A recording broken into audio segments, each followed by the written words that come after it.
Pada kesempatan ini saya akan menjelaskan tentang anatomi sistem pencernaan sebagai review dari mata kuliah keperawatan medikal bedah. Sistem pencernaan terdiri dari oris, tekak, kerongkongan, gaster, intestinum minor, intestinum mayor, rektum, dan anus. Ini adalah gambar secara keseluruhan dari sistem gastrointestinal manusia. Mulai dari anatomi mulut atau cavum oris, batas-batas mulut adalah palatum, mandibula, lidah, pipi, bibir, lubang menuju faring. Kemudian terdapat palatum durum dan palatum mole. Untuk bibir, lapisan luar mulut ditutupi kulit dan bagian dalam ditutupi oleh mukosa atau selaput lendir.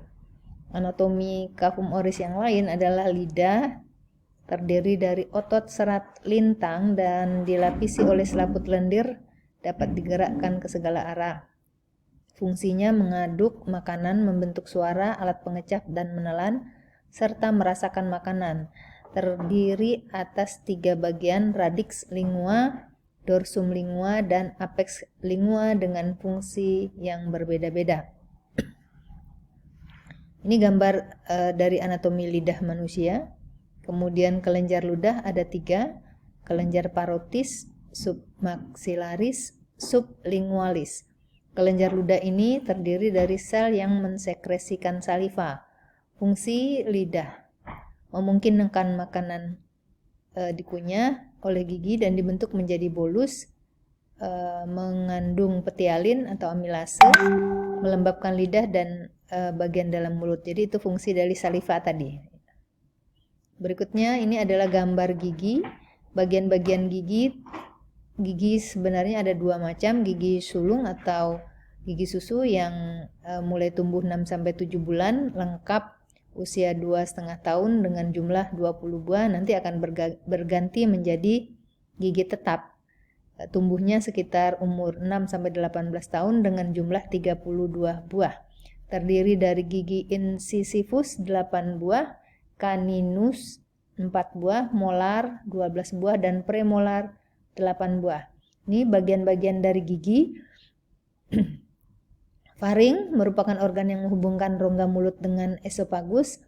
Di dalamnya terdapat tonsil yang banyak mengandung limfosit. Terdiri dari 3 bagian faring, yaitu superior nasofaring, media adalah norofaring, dan bagian bawah adalah laryngofaring. Kemudian esofagus berupa tabung muskular dengan panjang plus minus 25 cm dengan diameter setengah cm menghubungkan faring dengan gaster. Terdiri dari lapisan membran mukosa, submukosa, otot, dan fibrosa. Gaster, bagian-bagian dari gaster atau lambung, fundus ventriculi, corpus ventriculi, antrum filorus, curvatura minor, curvatura mayor, ostium cardiacum. Lapisan-lapisan dinding lambung adalah membran mukosa, submukosa, muscularis, dan peritoneal. Terdapat sphincter di lambung. Kemudian ini gambar dari lapisan-lapisan lambung. Ini gambar dari lambung. Fungsi lambung atau gaster menampung makanan, menghancurkan dan menghaluskan makanan oleh peristaltik lambung dan getah lambung. Getah lambung mengandung HCl atau asam hidroklorida, pepsinogen, mukus yang disekresi oleh membran mukosa, dan faktor intrinsik. Fase pengeluaran getah lambung diatur oleh cerebral, gastrik, dan intestinal. Intestinum minor bagian dari sistem pencernaan yang berpangkal pada pilorus dan berakhir pada cecum. Panjangnya kurang lebih 6 meter, terdiri dari 3 bagian, 2 denum, jejunum, dan ileum. Terdapat 4 lapisan, ada mukosa, musculus sirkuler, musculus longitudinal, dan serosa. Ini adalah gambar dari lapisan-lapisan usus halus. Ini masih gambar lapisan dari usus secara mendetil. Berikutnya 2 denum atau dikenal dengan usus 12 jari dengan panjang plus minus 25 cm. Ada bagian yang berjalan ke kanan, ke bawah, mendatar ke kiri, ke depan vena cava inferior dan aorta, dan bagian yang berjalan ke atas bersambung dengan jejunum. Lapisan mukosa mengandung kelenjar Brunner. Fungsinya menghasilkan getah intestinum. Jejunum dan ileum merupakan 2/3 adalah jejunum dengan panjang 2-3 meter. 3/5 bagian merupakan ileum dengan panjang 4-5 meter. Tidak ada batasan yang tegas antara sambungan tersebut. Ujung bawah ileum berhubungan dengan cecum dengan perantaraan orificium ileocecal, diperkuat oleh sphincter ileocecal. Fungsinya mencegah cairan dalam kolon ascendens tidak masuk kembali ke dalam ileum. Fungsi usus halus menerima zat makanan yang sudah dicerna untuk diserap melalui kapiler darah dan saluran limfe, menyerap protein dalam bentuk asam amino, menyerap karbohidrat dalam bentuk monosakarida, menghasilkan getah-getah usus halus yaitu enterokinase, ripsin, laktase, maltose, dan sukrose. Usus besar atau intestinum mayor panjangnya kurang lebih 2,5 meter dengan diameter 5-6 cm. Bagian-bagiannya terdiri dari cecum, appendix vermiformis, kolon ascendens, kolon transversum, kolon descendens, kolon sigmoid, rektum, dan anus. Usus besar atau intestinum mayor lapisannya dari mukosa, otot, ada sirkular dan longitudinal, dan jaringan ikat. Memiliki epiploika appendix, merupakan ekor peritoneal yang mengandung lemak yang berada di seluruh permukaan cecum dan kolon. Mengandung Taeniae coli, merupakan 3 pita datar yang merupakan selubung muskulus longitudinal yang memadat. Fungsinya absorpsi air, natrium, dan klorida, tempat tumbuhnya bakteri E. coli, dan tempat penampungan feses. Cecum dan appendix. Cecum adalah kantong yang lebar terletak pada fossa iliaca dextra.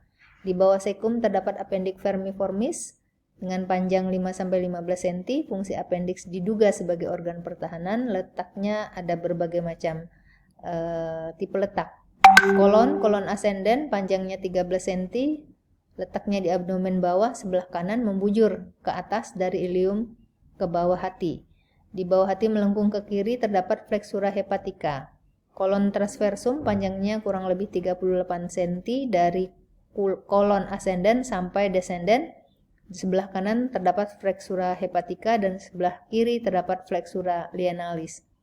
Untuk kolon descendens panjangnya kurang lebih 25 cm, letaknya di abdomen bagian kiri, membujur dari atas ke bawah, dari flexura lienalis sampai ke depan ileum kiri bersambung dengan kolon sigmoid. Kolon sigmoid bentuknya seperti huruf S, ujung bawah berhubungan dengan rektum. Rektum dan anus. Untuk rektum terletak di bawah kolon sigmoid, menghubungkan intestinum mayor dengan anus. Untuk anus, saluran pencernaan yang menghubungkan rektum dengan dunia luar. Dindingnya diperkuat oleh 3 sphincter, yaitu ani internus, levator ani, dan ani externus. Peritoneum atau selaput perut terdiri dari 2 bagian, peritoneum parietal dan peritoneum visceral. Fungsinya menutup sebagian dari organ abdomen dan pelvis, membentuk pembatas yang halus sehingga organ yang ada dalam rongga peritoneum tidak saling bergesekan, menjaga kedudukan dan mempertahankan hubungan organ terhadap dinding posterior abdomen. Tempat kelenjar limfe dan pembuluh darah yang membantu melindungi terhadap infeksi. Hepar adalah organ yang paling besar di dalam tubuh, berwarna merah sampai kecoklatan dengan berat 1,5 kg. Terpisah menjadi belahan kanan dan kiri oleh fissura longitudinal. Terbagi menjadi 4 lobus, lobus kanan, kiri, lobus caudata, dan lobus quadratus. Perlekatan peritoneal dan ligamentum hepar oleh ligamen falciformis, ligamentum teres hepatis, ligamentum venosum, dan omentum minus. Pembuluh darah pada hati ada arteri hepatica, vena porta. Strukturnya terdiri dari lobulus, sinusoid, vena centralis, dan canaliculi. Kemudian terdapat vesica velea atau kandung empedu, melekat pada permukaan bawah hepar dengan panjang kurang lebih 8-12 cm, berisi 60 cm3. Bagian-bagiannya terdiri dari fundus, corpus, dan kolum. Terdapat ductus atau saluran, yaitu ductus hepaticus, ductus cysticus, dan ductus coledococcus. ductus choledocus. Lapisan empedu terdiri dari mukosa, otot bergaris, dan lapisan serosa. Ini gambar dari vesicavelia atau kandung empedu. Masih gambar vesicavelia. Berikutnya adalah pankreas, sekumpulan kelenjar yang strukturnya mirip kelenjar ludah dengan panjang 15 cm, lebar 5 cm. Bagian-bagiannya fundus, korpus, kauda. Fungsinya ada fungsi eksokrin yaitu menghasilkan getah pencernaan, dan ada fungsi endokrin yang menghasilkan insulin dan glukagon. Demikian untuk anatomi pencernaan atau sistem gastrointestinal. Terima kasih.